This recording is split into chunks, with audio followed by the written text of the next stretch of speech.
the knowledge of knowing who these people are is it's not expensive. It doesn't cost as much as a month's worth of cable. But we have to have a good focus on people.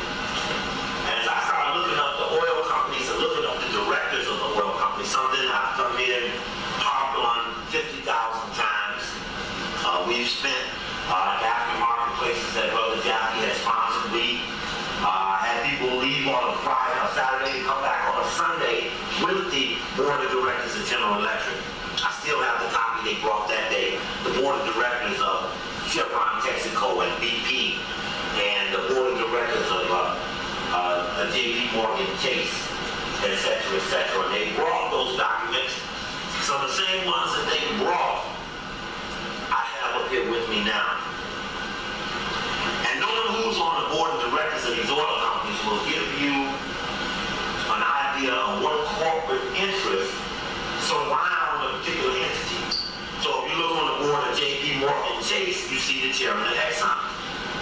That would make sense. These are Rockefeller entities. So you're going to find this web of collaboration, but without study of it, without mastering the networks of white supremacy. These far more deadly than the parochial ones like the Klan or the Minutemen or lower level whites without international capability. As I'm president of these oil companies and I'm looking at these directors and we're reading the names and this city and that city, to another flip side, if you were to take Yahoo Finance, for example, and hit up a particular company, ExxonMobil, for example, on Yahoo Finance, they will show you 3 segments of ownership: individual, corporate, and mutual funds. And when you're into high oil prices and excessive profit, or if you're in a court and you're trying to establish a direction for guilt, one of the things you look at, and I forget the Latin term for it, is called who benefits. Who benefits from these high oil prices? And we know, if you turn on NBC Today show, they've been doing every week, they've been interviewing one of the chairmen of the oil company. So there's the chairman of Exxon talking to Barrett or somebody on the Today show. She don't ask them about them high-ass oil prices. And she don't say NBC is a damn near subsidiary of Exxon. She don't make that conversation. The chairman says about how Exxon is working on all these means to get better gas mileage and makes it look like he's some man struggling with you. And then next week came the chairman of Chevron, Texaco. Then came the next one was the chairman of BP. These oil companies have never submitted to television interviews unless they were scripted for their safety and profit of their corporation. So if you watch this, when the oil prices go back up, watch how the oil-controlled media tells you silly news items like, find out how you can save money on gasoline. So you turn on 5 at 5 o'clock, and there they go, they tell you, okay, coming back after the commercial, we're going to tell you about how you can save money on gas. So he said, we come back and say, well, you may see that gasoline across town is $2.70, and Exxon is $3. We suggest that you not drive over to the 270 because you don't waste all your 30-cent driving to get it. So we just suggest to save money, you just stay right where you are. And then, because of using so much emissions, you ought to drive just one less day of the week. And they go on and on. Now, they never tell you protest against the oil companies. They never tell you who they are. They never tell you who benefits, and they never tell their relationship with them. It's one of the best domestic intelligence diversions there are that the victims still have not caught up with the perpetrators. Now, on that table is tape from Holly Springs, Mississippi, New York, Brooklyn, New York,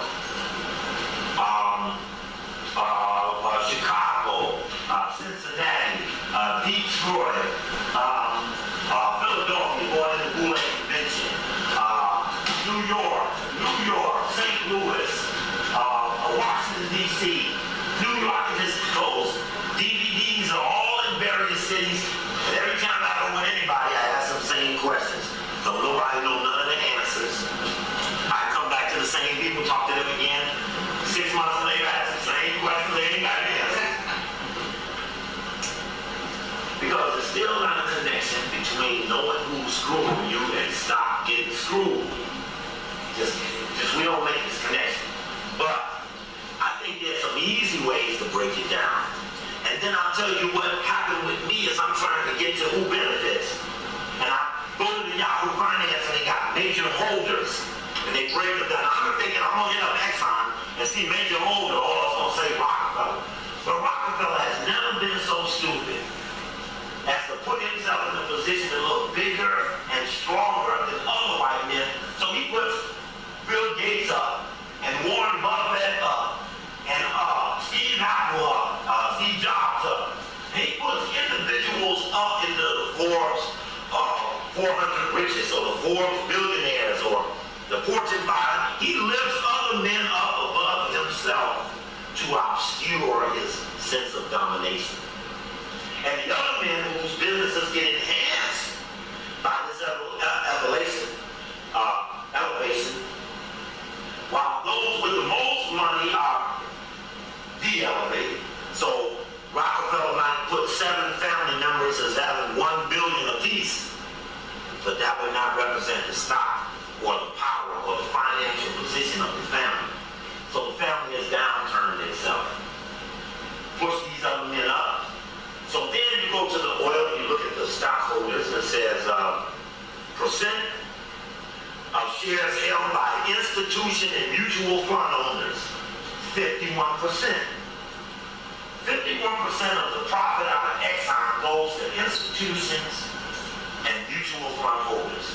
Now, Chase Manhattan is an institution, that's a financial institution. Cummins Engine, Navistar, General Motors. But when you look to these lists, you come up with names like this. Now, I ain't no need to be asking you, do you know these people? Because you didn't know them people. And them people are easy to find. Now we're getting into the group that wants to remain secret. America is in a huge financial transition, and secret money has risen to buy everything that isn't nailed down. And the money becomes secret because it's a mutual fund, and the managers of the fund who are out front are not the money of the fund. And the money holders of the fund have the right to remain secret. Private equity. You'll hear names. I remember being in the Chicago government, we were fighting this company who was trying to sabotage a bond note called State Street Corporation of Boston. State Street Corporation of Boston, for example. Well, it turns out if you do enough research, you'll find out that this is a street holding company front of the Rockefeller family. They have gone out and sought professional managers who might make $1 million or $16 million or maybe even $80 million. They're not billions, they're not trillions, they're just working white men serving bigger white men with goals of 30% rate of returns. Give me that good 30% rate of return, and you drop our money in that pool, and we roll it.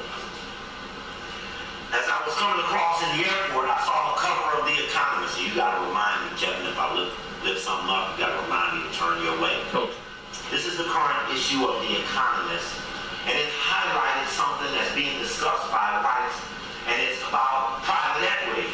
The trouble with private equity, you see a man standing on the top of a mountain, probably as powerful as he's ever been, that concentrated and conquered all which he climbed, but he's also up on one foot. And I don't know anything about bowling something over. If it's strong and it's entrenched and it's down, it might be difficult to tip it over, but if you can get it all up on a foot, the least of thee can push it off. You with me there? So they're at a point of great vulnerability. But I remember us fighting that State Street Corporation. It took us a while to figure out that they were a front company. or a street company. You look up these institutional investors, you'll come up with names like this. FMR Corporation. Anybody know what that stands for? FMR. In fact, it actually doesn't, well, it does mention the acronym. Fidelity Management and Research Corporation. The State Street Corporation. Vanguard Group. The Wellington Management Group. You ever heard any of them names? Now, at first I'm thinking, Wellington, is this like connected to a Wellington in my time? It's coming all the way from London, England. And there appeared to be a deep connection between Wellington and Vanguard. Wellington sets up a Vanguard, and Vanguard manages the money of Wellington. When you start reading carefully, you'll find some deep, deceptive revelations. So as I would go from city to city, and I would then talk about the Rockefellers dominating this and that, every major corporation is impacted by this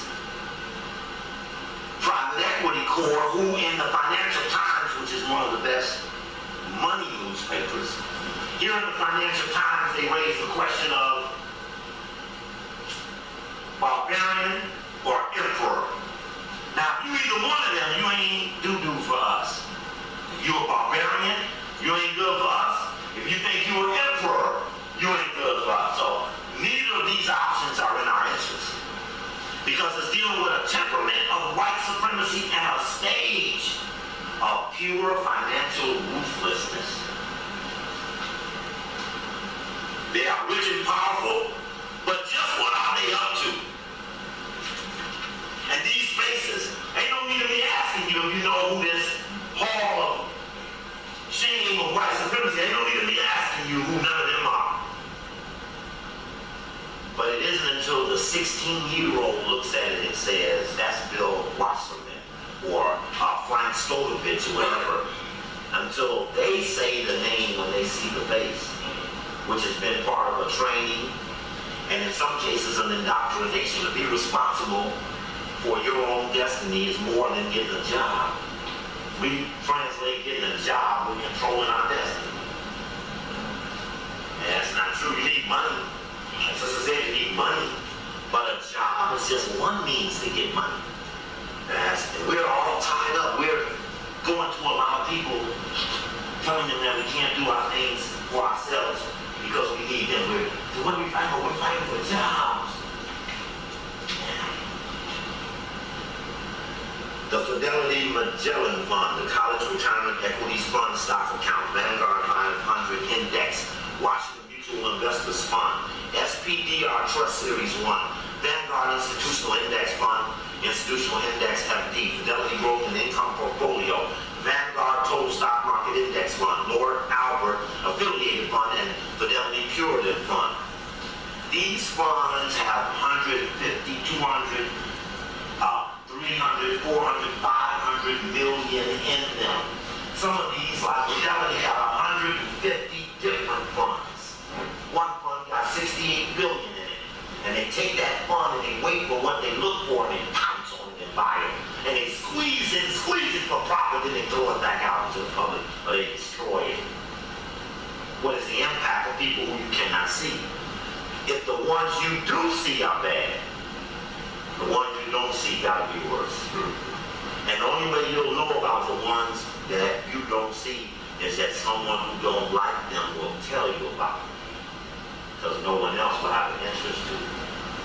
And in the midst of this, I can see 7 people pop right on the head. Now, our white folks are pretty sharp. I'm sure you how sharp they are. I want you to wake up. White folks are sharp. Get to the most come in the room.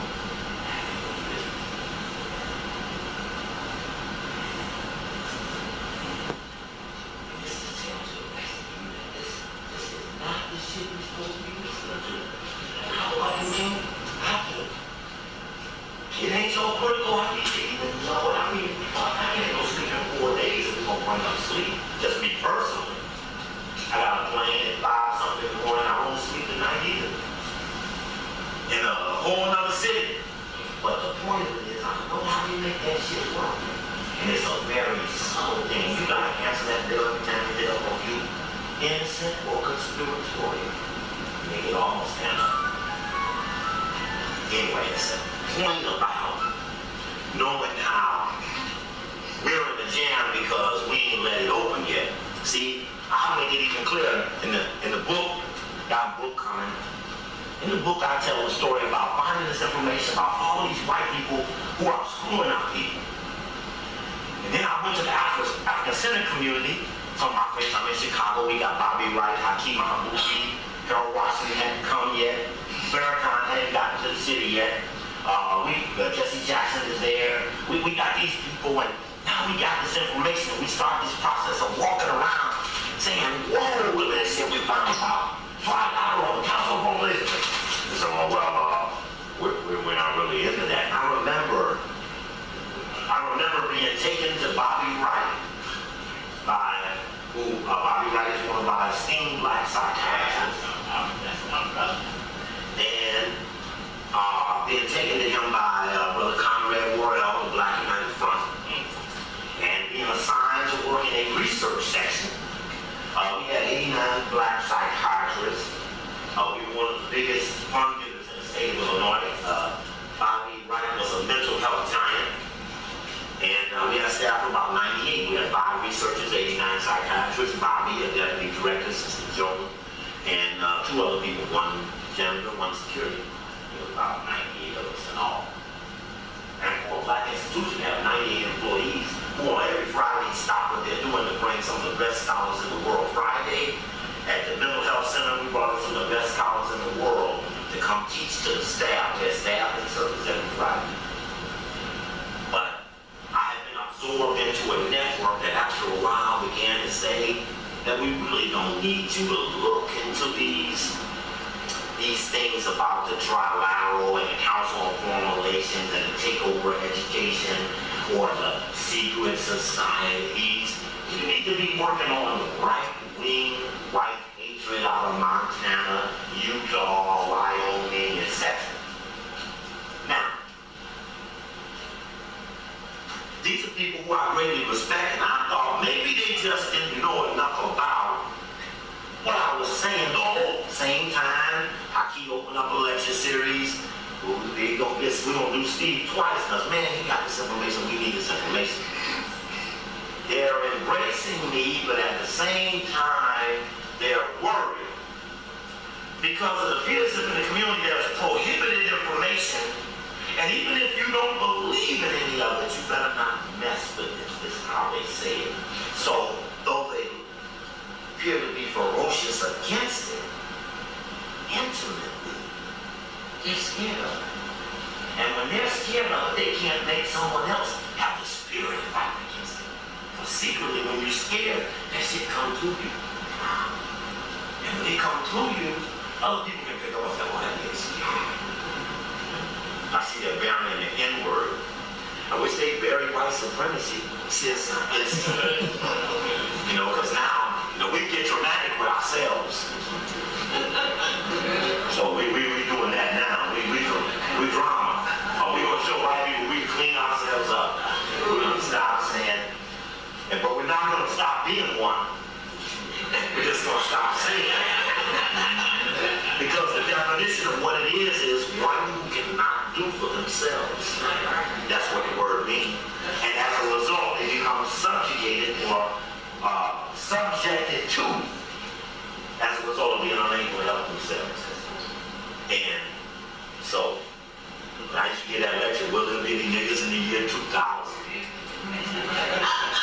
I started in 86, but it was about the future, futurology, the science of the future. We do not have a discipline in our community called futurology. When we meet, we don't talk about the futuristic aspect of where we're going with what we're doing. I can tell you by plan how we would go the next 90, the next 180, the next year, 2 years, 3 years, 5 years, 7 years, 20 years, to know the general escalation of what you're up to. And if you know these things, you know when you're on schedule or off. That's why some people in a hurry, some people ain't in no hurry. Apprehensive about messing with people with power and authority.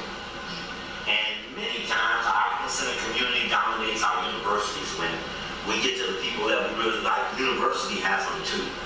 And they have the right and the privilege to teach some of the classes are very good, and some of them lack practical application. You know, if I was to tell you about Fidelity Management, tell you something about that company, by the time I finish, you should recognize that if you knew where the headquarters were, you knew the time and the date and the when, you could get up on the people a little better.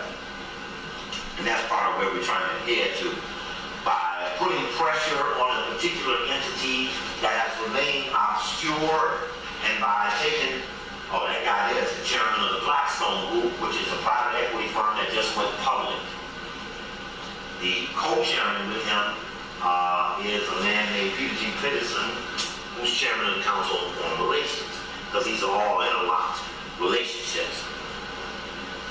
So it was not a reward or an honor that we received for coming up with information that should have been embraced. Part of the early entry into the neighborhood, we were able to unite various factions around information, because if you're going to fight this, you would agree upon who you're fighting. Then I found a resistance for conclusive computation. Resistance to come to a conclusion. Okay, every week we work on all these things. There's got to be some correlation here in this shit. Like, we're in Columbus last night, and the brother says, man, we're the only city we got black mayor, black police chief, black fire chief, black school educator, black. But for some reason, they don't even like us. I mean, the people's like, something's wrong. So when I started reading that Boulay list, and there was the police chief, there was the mayor, there was the school superintendent, and they went, They were looking at all these things, not working right, but until they found that those people actually went secretly every month and collaborated on the shit that wasn't connected. Did they find out that the disconnect was very connected, but the implementation out to the people was disconnected. But they began to then see those people that didn't do the things in the role of Ohio State in Columbus, the educational institution like University of Cincinnati and Lincoln, as the rich spot that will hang their names up. So when you got a P, you don't pee on their names. Who was that? We went to Memphis and Mayor Peter was stacks for the Klan or something. I forget who was with us. And that was interesting too. You know, we go to Memphis and make a move, people start doing strange things like doing a mission. So people, you would think that our scholars would want an absolute consensus. If you're going to do reparations, you got to have this conclusive, analytical breakdown of who you're after, when they did it, how much they got from it. But the reparation people, they're not into them people.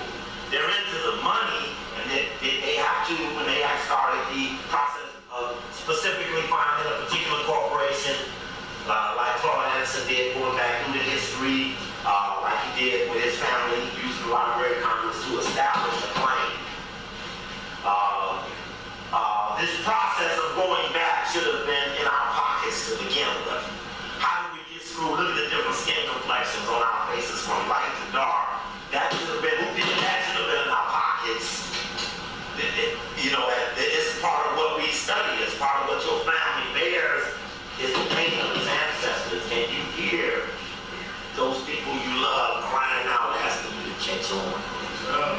And they're wondering if we're going to stand up for their spirits. Will we allow them to in vain? So that it's resistance to computation. So you all heard that famous tape where Jesse Jackson's on the radio and we call in and say, Mr. Jackson, who's our greatest enemy? Rockefeller or healthcare? He says, it's daycare and healthcare and jails and schools. And so when I say, well, isn't it Rockefeller? He said, no, I choose not to be in it. I choose to be in the daycare and healthcare. Council on Foreign Relations, ain't you involved with that? I've never really been to a meeting, but I spoke at one of them. See, there's this resistance to come to some conclusion about somebody, and while you want to conclude on Rockefeller, they keep stopping the conclusion.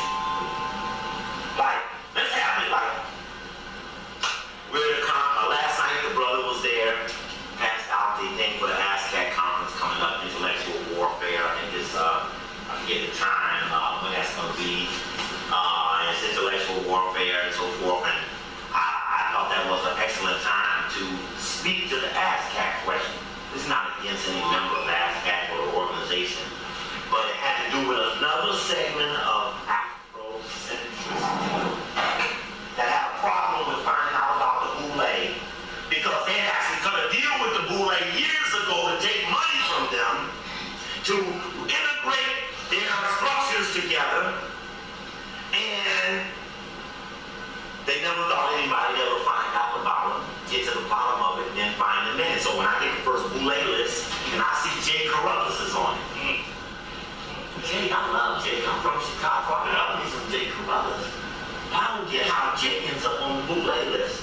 But the people that had took me to Bobby Wright, I remember when they had, I had to pull up off of that. Now, I remember Bobby calling me in his office one day, Kurt, man.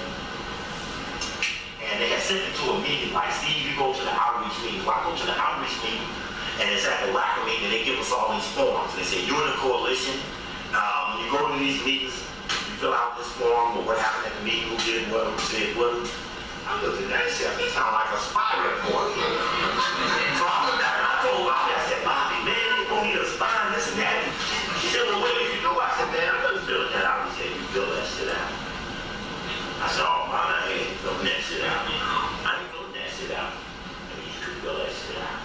Now, at that time, Bobby Wright was a psychological consultant to the Atlanta child murders. This is the period that led to his death. Because as he started going to Atlanta to deal with that, how to psychologically prepare the children for going back to school without fearing that they'd be picked up and killed on the way to the school, like other children had been with the needle injections and interferon, and that guy Williams that we picked up said he did it all alone, and all of these things. But as he's going back and forth down, he starts getting sick. And while we were talking, Kirby reaches in his bottle, pulls out a bottle of bourbon, drinks it straight, puts it back down, and leans over the table. He's hurt, man. He's hurt. He's hurt. Died maybe 2 weeks, 3 weeks later. And another death of a man not quite in his prime, who was the titular head of the African Center community in Chicago. And Haki and Conrad and Brother Benji and a lot of the others were a part of it. There's a couple chairs up front, and we'll figure out something. Oh, Jackie, man, Jake. I know that thing has to come on. Chairs up front also. 1, 2, 3, 4. So in hindsight, when I'm going back to prepare this book, and it made me think about the ASCAC thing, is that when I get to these Boule lists and dairy refined Asa Hilliard name, and I remember being in Atlanta with Brother Collins. We were doing a Revolutionary 101. We were all in the Yahweh Hotel, 89 Lucky Street, in downtown Atlanta. I think now it's a Days Inn. And I remember being attacked by people there was one person who was in ASCAC and a Boule named Benny Gomes. He's a medical doctor from South Carolina. And he was a Boule member. And they were giving money to different groups to do African-centered things. And as knowledge of these relationships came forward, there was resistance and hatred. And these international organizations, or these intelligence activities, or these financial investment firms, or these anti-defamation league and spying and stuff, is one thing. But now you have to have a strategy to deal with that amongst you that don't want you to have the right to get to the white man and get an answer.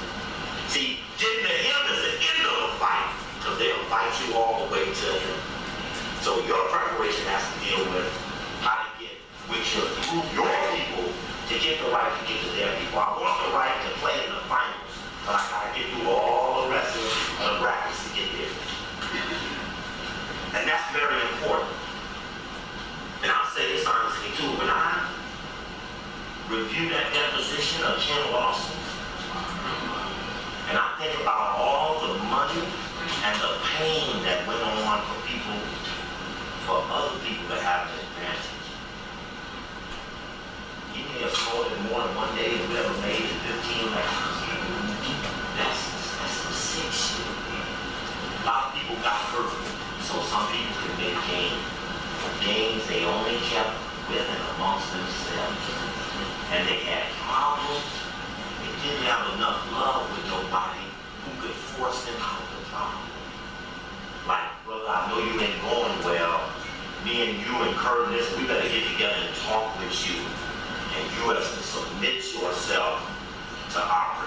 until we clean you up.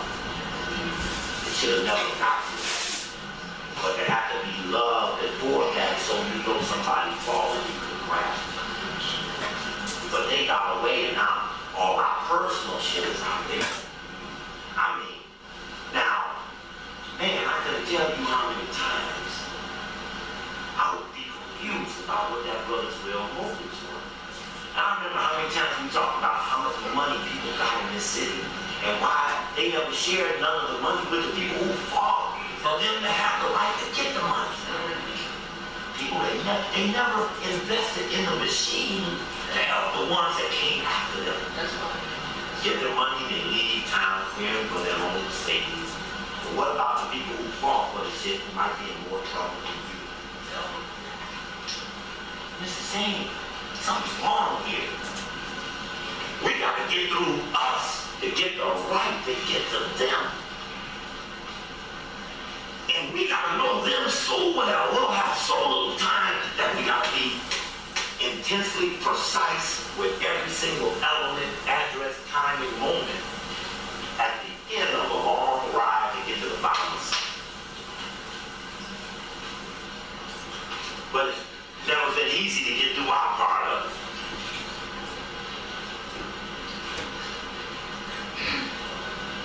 So,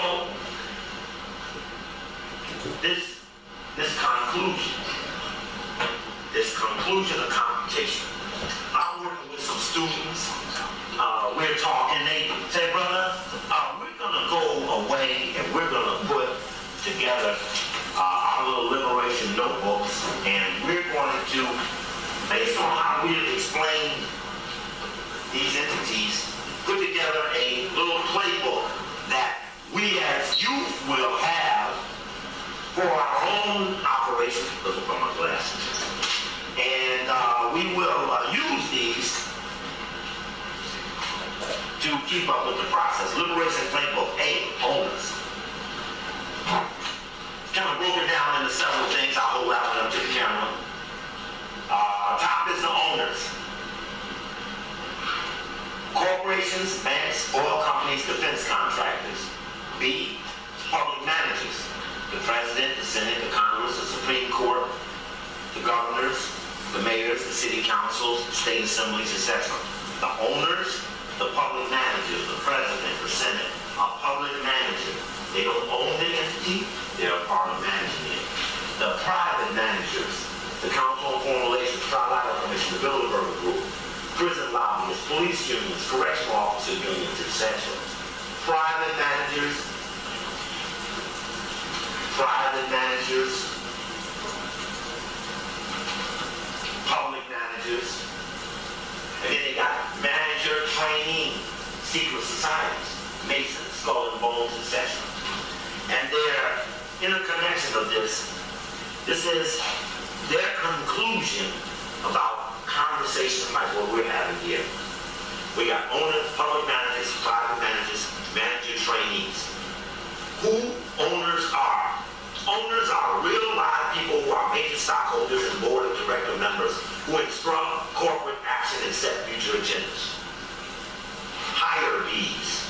Owners pay for the campaigns of public officials so that regardless of a Democrat or Republican in the White House, Capitol, or on the bench, they ultimately get just what they want. Owners would never let the shift of conservative or liberal affect their power or money. Owners hedge their bets with power, money, promise, blackmail, and violence to have influence over all parties, offices, and seats. Note, CIA, FBI, NSA leadership are chosen by public officials, but empowered by owners to maintain the status quo. These appointed groups have historically walked the thin line of upholding justice, illegally eavesdropping, committing, sanctioning murder of individuals or groups such as CIA-backed death squads in Chile, FBI-appointed Interpol against the Black Panthers. Select, seize, owners from private groups to study objectives and influence those in public office. These private groups make decisions and recommendations based on the narrow interest of the owners that hired them and not the interest of the rank and file citizens. Owners protect the narrow interest of their membership where profits hold higher priority than justice or human rights. And that's what whereas means. Don't these oil companies have the right to make money? Is there something wrong with making money? I said, yes, there's something wrong with excessive making of money. 10 billion in 90 days is excessive. Owners protect the narrow interests of their membership where profits hold a higher priority than justice and human rights. As in Iraq, owners often manufacture consent to start wars abroad in order to take their intended target to line their pockets with tax dollars. Locally, owners conspire to enforce unfair jail time, where people of color receive disproportionately harsh prison sentences in order to silence their opposition. Again, line their pockets and make warehousing the goal instead of rehabilitation. Find these. Owners form and perpetrate secret societies in order to find a pool of like-minded managers that have been preconditioned to hold often anti-democratic and often anti-God beliefs so that they have the workforce to enact corrupt deeds day by day in a meticulous fashion. High office and enormous pay await those willing to sell out rather than protect people they're sworn to represent. The plan. Identify and find the specific individuals, the A's, and apply pressure to them directly so that they discontinue all deeds that harm and unfairly disadvantage the people. On the backside, the student is compelled to identify, quote, the most destructive corporation in their area, name its largest stockholders, their address, and personal information. Now, yes. You read the plan again. The plan was just to identify. I'm gonna give you this in person. I'm gonna give one to Jackie so that we can have a copy of it by each one. This is something you would give your children. Children got those computers, you worked hard to get it for them.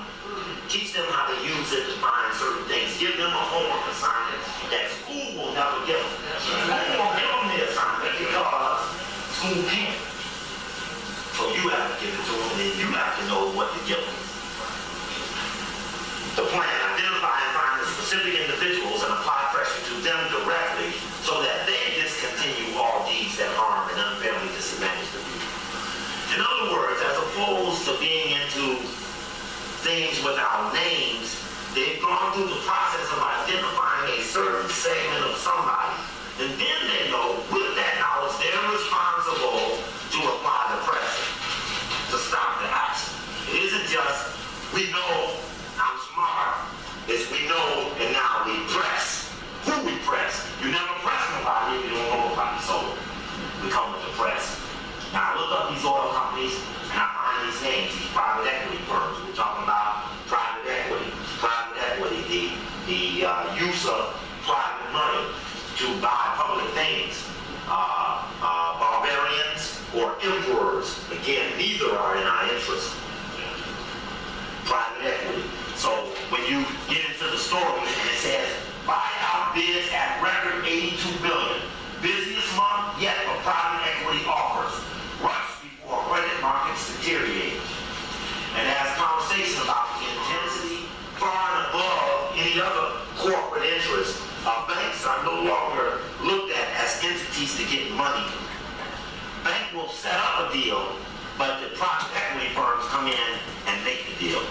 Now, if we were to go through, I should show you pictures because you got to have pictures with names, and these are some of the names and the pictures of people from various companies, and we'll talk about each one of these. But I didn't see one black face in 100 so faces I saw that they put of themselves on the internet. I didn't see not one black person in any of the private equity positions from the top to the bottom, and not one of the 11 companies I looked at. So there's nobody to call. There's no friendly insider. And I got people in the Boulay I can call and tell me when the next week is. There's nobody to call on this, so have to get hard. You'll probably hear from other cities, conversations coming back about private equity, the flush out process. This is something that we must do.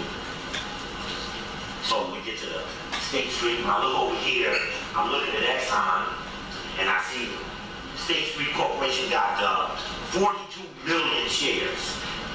42 million shares of a stock that costs $40 a share. 40 million shares of a stock that costs $40 a share. And then it gives up $10 billion in profit. Every stock is providing $4 return for a 90-day period. And now you do 40 million times 4. That's how much you get that 90 days for your share of these stocks. So when you were to look up and say, and this is an older list, Barclays Bank, 278,000 shares. State Street Corporation, 278 million shares. State Street Corporation, 200 million shares. FMR Corporation, 152 million shares. The Vanguard Group, 127 million shares. JP Morgan Chase, 103 million shares. Now, JP Morgan Chase, the owners of the corporation, got a lower level of stock than people, other people, who they might be them too. Okay, now you see, let me do this. If you can look on a piece of paper and see Rockefeller getting 87% of the 10 billion, you might be pissed off quicker. So Rockefeller says, you take 7, you take 4, you take 3. Oh no, y'all, you take 11, you take 17. Y'all get this shit. I'll deliver the money. And no one will think it's me because it looks like all of y'all. That's what's happening here. That's how they working. So we're looking at a trick that somebody used to hide their fingers from running all the pop. Now, when you go to do a bank project, who you think floating? Private equity.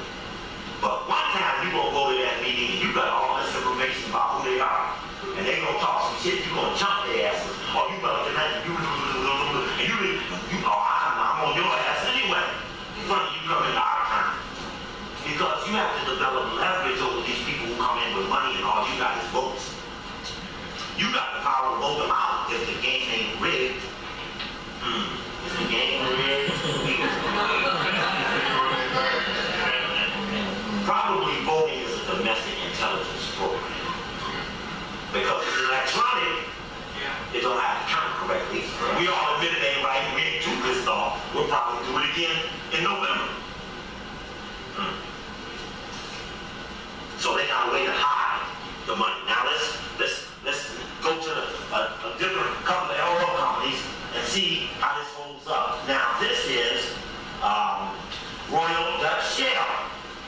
Oh shit! Capital Research and Management, 63 million shares. FMR Corporation, 27 million shares. Wellington Management, 13 million shares. The same guys that were at Exxon are the same guys at Royal Dutch Shell. Oh, hold it now. Hold it, shit. Let me see. Let's look a little further. Oh, shit. ConocoPhillips. Oh, shit. Barclays. 85 million. Capital Research and Management. 68 million. Wellington Management. 50 million. State Street Corporation. 45 million. Oh, hold it now. Wellington got 200 million of this one and 170 million of that one and 50 million of this one and 400 million of that one. So when you look across the oil companies, who get the money? The same guys getting it at every stop. They didn't leave no oil company to nobody. Now I thought, okay, I look at the little oil companies. Let's find somebody little. Valero Energy Company. Oh shit. Barclays Global, State Street Corporation, Vanguard Group, Wellington Management, FMR Corporation. Who are the top 5 mutual holders? The same people we saw. So the little oil and the big oil got the same damn people. Now it's getting really out tripping now. Let me see. ConocoPhillips, Exxon Mobil. Now this is a later Exxon Mobil. This one just come from a couple of days ago. Barclays, 256 million shares of Exxon. State Street Corporation, 182 million shares of Exxon. Vanguard Group, 162 million shares of Exxon. FMR Corporation, Fidelity Management and research. Now, Fidelity Management, if you look into the financial pages, their logo is a pyramid with the disconnect at the top. Looks like the dollar bill. Most of these street companies are incorporated in Boston, which is very important. Why Boston? So we see the same corporations. Vanguard Top Mutual Fund, Vanguard 500, Vanguard Total Stock Market Index, Washington Mutual Investors Fund, Vanguard Institutional Index Fund, Institutional Index FD. Same names I read earlier. All of these are all coming out of oil. Oh, well, maybe we'll find something different. Let's see here. Shell. Well, we did more of that Shell. This Shell on Texaco doesn't have it. Who we got here? Hess Corporation. That's an oil company.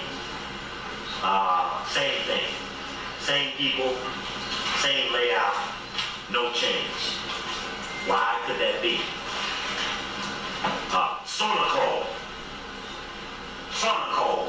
Oil Company, Wellington Management, State Street Corporation, Vanguard Group, Barclays Global. Okay, you understand what I'm saying? That maybe 5 or 6 companies have dominated the excessive profits that are being delivered by the oil companies, and to obscure Rockefeller's role, he went and got straight dummy companies to front the money to buy the stock so it don't all look like him. So you end up with something like this. Now, I was saying, I wonder how a regular corporation is that makes money. And I tried to think of a nice representative corporation that I could look up that would give me an idea by how the stock may go. So I looked up Starbucks, Seattle, coffee everywhere. Now, Starbucks was a spy operation. How many of you all saw the movie, and they rewarded the brother for mimicking our brother? They gave him Academy Award for mimicking our brother. Who was that? In this last Academy Award, they gave the brother. Right, what was the name of the movie? Last King of Scotland. As bad as it is. And of course, that movie made it look like that the black man of Africa couldn't run his country. He needed a white man to do it. The white man sleeping with his wife. The white man is made to be the hero. The brother's made to be a lunatic. Now I have African friends who worked for Idi Amin, and he wasn't no fool. Please believe me. And he had his interpersonal weaknesses, like all men and women do, humans do. But the fact that he went and got all these brothers that he brought to Africa, who were the ministers of health and the ministers of this, friends of mine who had to flee when the CIA came to take the country back, who went back to New Orleans and other parts of Louisiana, Mississippi, and Alabama, where they were when Idi Amin sent for them. So I get to Starbucks, and it's the same shit all over again. Let me see if I can find the second page. Oh, here we go. Who's got the stock at Starbucks? 22 million Barclays Global, 21 million Capital Research and Management, 20 million Vanguard, 19 million State Street, 40 million F&R Corporation. Now, this opens up the door for some bunch of shit. I just picked one corporation to look at to see if the names were the same as the ones I looked at the oil company. It was exactly the same. I ain't got time.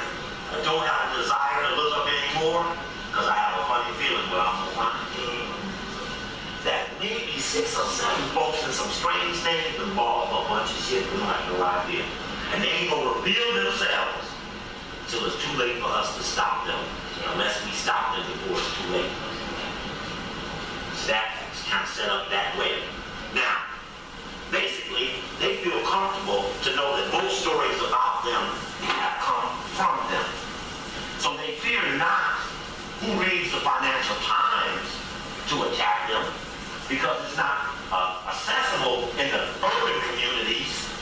The urban community ain't gonna find this story in this $1 a day newspaper because it's not available. You might get it at the airport, you might get it at a special bookstore, you might find a copy in Barnes and Noble, but it's not readily at the paper stand or United Dairy or where the local tribes are located.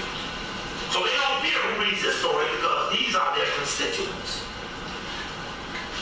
But they never would have counted the story getting on the street. And I told you earlier that the street got more power than you think. And it was the street that influenced the King family to go after the killers of King. Not the government, not no documentary, it was the street. If the street can get it, then the others up from there know that it could be gotten by all. That has great potential. The street ain't never had a chance to operate off critical information because the street ain't never been delivered the information to come up with a conclusion to compel some behavior. Right now, as we're working on the factor says we don't get no argument with nobody. We ain't putting our hands on nobody's black. We ain't got to convince nobody of what the fuck we up to. All we got to do is get who with us. Put a million there, a million there, a million here, a million on the floor, and spread them out over this 40 million base we got, and have our conclusions agreed upon. Be willing to drop what we're doing for 90 days or more when time comes. I don't need that. When time comes, we'll drop what we're doing. And all we got to do is agree to that. We don't have to worry about nobody who don't agree with what we agree with. All we got to agree is that we're victims and we have enough of this shit. And we ain't gonna let nobody get in between us and solving it because many people you love will come and get in the way when you go to solve it. You know, they know these people till you go to fuck with them and they say don't fuck with them. You won't even think they know. But you better believe they know, they even know not to fuck with them even accidentally or tell you about them so don't nobody report them. They in the spy system where they working for the enemy, they think the enemy's everywhere because the enemy and them, they think it's everywhere. So every conversation, everything they do or say, the enemy gonna get them. It ain't like that. Ain't enough of them out here. I'll say it again, America took the country of Iraq, but they did not take its neighborhood. I'm gonna say it again, they took the country, but they couldn't take the neighborhood.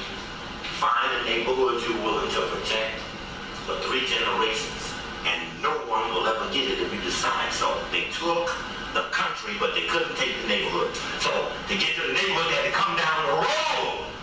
But the road was explosive and it was too risky.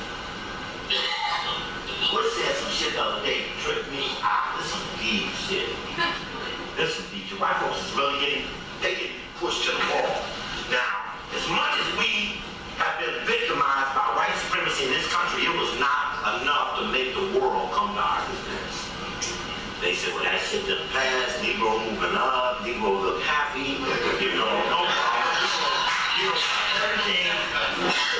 So the world, but now, this thing that worked on us has now spread itself. It got arrogant, it got big, it got sloppy, grubby, started stepping on things, and other parts of the world began to start to put all this shit together. Man, this man been hooked up for a lot of years. Come over here messing with us and messing with this. So people started not to like it. I mean, we couldn't have done any better in compelling the world to hate this thing that did something to us and our ancestors. So, Bush said, don't think that what we're doing over there is about winning and losing. What we're doing over there is a simple thing. Fight over here, Iraq, so you don't have to fight over there, America. Now, I don't give a fuck who gets shot, who get killed, who get hurt, who leg fucked up, who don't get no health care, who got to do 20 fucking tours and not go home. I don't care. Just keep that shit over there and don't let it get over here. And if they think we're losing over there, they'll keep doing us over there. But that ain't it. They can have all we send there. Just don't come over here. So they let all that go. They got white kids dying. When the first brother Muslims started beating on other soldiers and tried to blow up his commander, they would get all the Muslims out first. They didn't get any sound-thinking black man out there. So they decided that they couldn't afford to have people who the enemy might prefer not to hurt. So they put boys meet white boys over there. Get them white boys in. Get them white boys in the hands. Yes, sir. It reminds me of this story, something about white people I will never forget. When the 911 came, I was in Washington, D.C., and just dropped my daughter off at the African Center School, and I'm on the metro, and I get a call from LA saying that a small plane hit the World Trade Center. A small plane hit the World Trade Center, then, well, maybe about 20 minutes later, I got another call, hey man, another plane hit the World Trade Center. This ain't no little plane, these are big planes. Washington is in hysteria because the word is that a plane is coming to D.C. Now, whether you believe that it was an explosion in the World Trade Center, an implosion, or an airplane, whether you believe it was an airplane, a missile, or a folded up dollar bill at the Pentagon, whatever that was, I'm not going to try to qualify this or that. I'm not into the conspiracy conversation that they blew up the building. I don't give a fuck. Did they do what did the Pentagon? I don't even care. I was there to watch white people do this. If you men that were there for the Million Man March, you know how the Washington Mall was made. You know where the needle sticks up, you know, to the steps of the Capitol, to the back end where you got State Department and other agencies on the back end of the mall. And then you have a street every other block. And you have all this field. Well, white folks are fleeing downtown Washington because it's heard that an airplane is coming. And I mean, people are running out of the State Department, the downtown Seattle. I mean, they just falling over. They're trampling each other. They get in their cars. They even went to the park and like got their cars, waited in line, paid their fees. Then they get out. And it's a huge traffic jam all up and down the streets. Cars everywhere trying to leave. They ain't even down in the morning. They just got there. And they're all sitting there in their cars waiting for the light to change. Now, everything's coming on. And they're sitting in line waiting for the light to change. Not one white person drove up on the grass and escalated their way out of town by driving up on all that big open grass. I don't know, we were all millionaires was standing in that grass. Not one of them drove up on the grass to get away. They all obeyed the traffic signs. Now you gotta follow that shit, cause you gotta know how to come up with some shit and trick your stuff into some stuff, so you gotta know what they do. What is their mentality in the case of a crisis? And if there had been black people getting away, you know they would have done differently.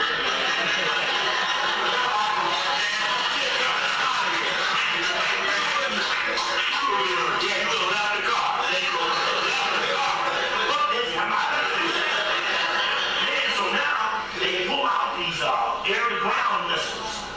You got Southwest, Southeast DC, all this is the black side of DC. They take the missile launchers and put them right next to the Washington Monument. Because they don't want nobody to bust the monument. Now, I'm going to tell you something. When they put the guns to protect the monuments and left the people open,